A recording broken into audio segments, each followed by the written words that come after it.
UP के गांव में जब इच्छाधारी नागिन ने दिया एक बच्चे को जन्म, परंतु गांव वालों की इस गलती पर इच्छाधारी नागिन ने जो किया देखकर गांव वालों के पैरों तले जमीन खिसक गई। नागमणि एक इच्छाधारी नागिन को बहुत शक्तिशाली बना देती है, परंतु कहते हैं कार्तिकीय पूर्णिमा के दिन एक साधारण नागिन भी बगैर मणि के विशेष शक्तियाँ पाती है, परंतु वो शक्तियाँ सिर्फ उसी पूर्णिमा की रात तक ही उसके पास होती है। इन शक्तियों के सहारे नागिन कोई भी रूप धारण कर सकती है, कोई भी आकार ले सकती है और कोई भी भारी चीज उठा सकती है। दोस्तों, नाग नागिन महादेव शिव को ही अपना आराध्य मानते हैं। दोस्तों, ये चमत्कारी घटना है उत्तर प्रदेश के एक छोटे से गांव घेरागढ़ की। दरअसल ये घटना घटित हुई घेरागढ़ के मुखिया और वहां के सबसे धनी इंसान मनीष जी के साथ। मनीष करीब आज से 5 साल पहले एक साधारण एवं गरीब का जीवन व्यतीत किया करते थे। वो अक्सर जंगल में अपनी बकरियां चराने जाया करते थे। एक दिन बकरी चराते चराते वो जंगल के थोड़ा और अंदर निकल गए। उसी जंगल में एक इच्छाधारी नागिन अपने नाग के साथ एक विशाल पेड़ के पास रहा करती थी। वो नागिन गर्भवती थी। शाम का वक्त था और मनीष जब पेड़ के पास से गुजरा तो उसे वहाँ एक तेज चमकती हुई चीज दिखाई दी, परंतु साथ ही वो दोनों नाग नागिन भी उसे दिखाई दिए। उन्हें देख वो थोड़ा डर गया और तुरंत ही वहाँ से जल्दी से घर की ओर भागा। मनीष इतना घबराया हुआ था कि उस समय तो उसने पीछे मुड़कर तक नहीं देखा, परंतु उस रात उसके ध्यान में वो चीज जो चमक रही थी उसके ध्यान में बार बार आ रही थी। वो इतना तो समझ गया था कि वो हो ना हो कोई मूल्यवान चीज है और अगर वो मुझे मिल जाए तो मैं उसके सहारे धनवान हो जाऊंगा। परंतु सबसे बड़ी मुसीबत थी वो दोनों नाग नागिन। अगले दिन वो वापस जंगल उसी पेड़ वाले स्थान पर गया और कुछ दूर खड़े रहकर छिपकर उस पेड़ के पास रह रहे उन नाग नागिन को देखने लगा। कुछ देर देखने के बाद उसने ध्यान दिया कि नागिन तो गर्भवती है। वो उस रात घर आकर सोचने लगा कि ये अच्छा मौका होगा, जब नागिन अपने बच्चे को जन्म देगी तभी वो नागमणि चुरा लेगा, क्योंकि उस समय नागिन कमजोर होगी, बस नाग को मारना होगा। दोस्तों, कहते हैं अगर किसी नाग के मुंह की तरफ गोबर मार दिया जाए तो वो अपना होश खो बैठता है। अब मनीष हर रोज गोबर लेकर उस विशाल पेड़ के पास पहुंचकर सही मौके का इंतजार करने लगा। एक दिन वो मौका भी आया जब नागिन अपने बच्चे को जन्म देने वाली थी। तभी चुपके से मनीष ने नाग के मुंह पर तेजी से गोबर मारा और फिर एक बड़े पत्थर से नाग को मार डाला। फिर उसने नागिन और उसके बच्चे को भी मार डाला और उस मणि को उठाकर जल्दी से घर की तरफ निकल पड़ा, परंतु उधर नागिन किसी तरह बच गई थी और अब बेहोश पड़ी थी। जब नागिन को होश आया और उसने अपने बच्चे और पति को मरा हुआ पाया तो उसके दुख दर्द का ठिकाना ही नहीं रहा। वो उस समय गुस्से से पागल हुई जा रही थी और उसने मनीष से बदला लेने की ठान ली थी, परंतु मणि चली जाने के कारण वो अपनी शक्तियों का प्रयोग नहीं कर सकती थी, परंतु अभी भी वो अपना रूप तो बदल ही सकती थी। इधर मनीष को जैसे ही नागमणि मिली उसका पूरा जीवन ही परिवर्तित हो गया। उसकी फसल इस बार काफी अच्छी हुई और काफी महंगे भाव में बिकी।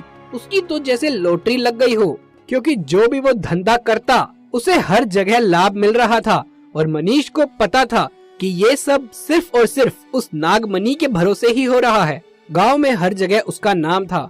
मनीष के इस रुतबे को देख एक अच्छा रिश्ता मनीष के लिए उसके पास के गांव से ही आया और मीरा नाम की एक सुंदर सी कन्या के साथ उसका विवाह संपन्न हुआ। मीरा अपने पति मनीष को बहुत प्यार करती थी और बहुत इज्जत भी उसकी किया करती थी। दोनों एक दूसरे के कदम कदम पर साथ निभाते थे। उनकी जोड़ी गांव में मिसाल बन चुकी थी। इधर नागिन भी एक पुरुष का रूप धारण कर दिनेश नाम से मनीष के यहाँ उसका मुंशी बनकर काम करने आया और मनीष का विश्वास जीतने लगा। मनीष भी दिनेश के व्यवहार और वफादारी को देख उसे अपना भाई समझने लगा था। एक दिन मीरा अपने पति मनीष के पास आई और बोली कि अब तुम पिता बनने वाले हो, मैं गर्भवती हूँ। ये सुन मनीष की खुशी का ठिकाना ही नहीं रहा।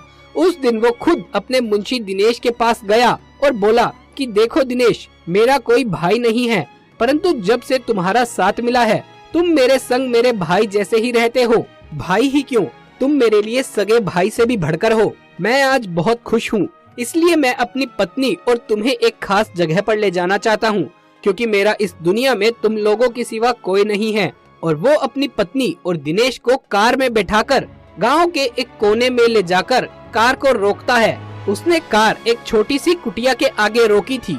वहां पहुंचकर वो बताता है कि जब वो छोटा था तब इसी कुटिया में उसकी माँ ने उसे जन्म देते हुए अपना दम तोड़ दिया था। उसके पिता तो पहले ही गुजर चुके थे।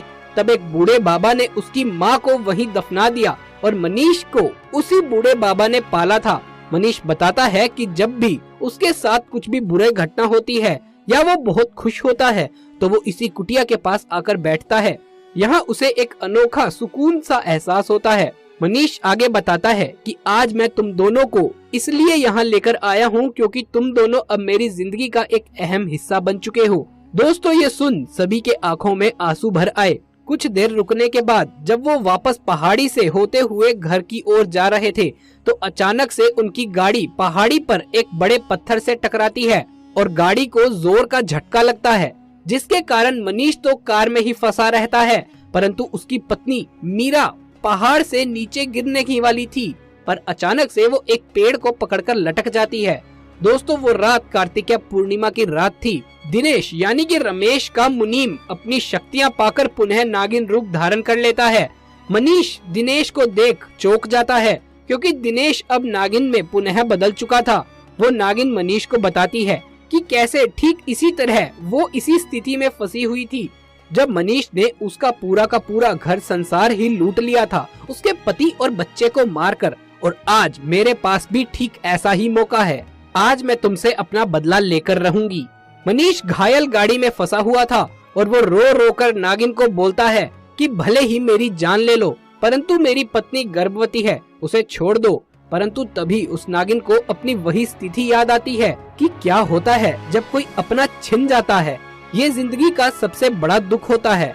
नागिन ने मनीष का उसकी पत्नी के प्रति सच्चा प्यार देख उसे माफ कर दिया और मीरा को उस पेड़ से निकालकर बचा लिया तथा दोनों को हॉस्पिटल छोड़ खुद वापस जंगल में उसी विशाल पेड़ के पास चली गई। जब मनीष हॉस्पिटल से स्वस्थ होकर अपनी पत्नी के साथ घर वापस लौटा, उसे अपनी गलती का एहसास हो गया और अब उसे ये मालूम हो गया था कि जाने अनजाने में कितनी बड़ी गलती वो कर चुका है।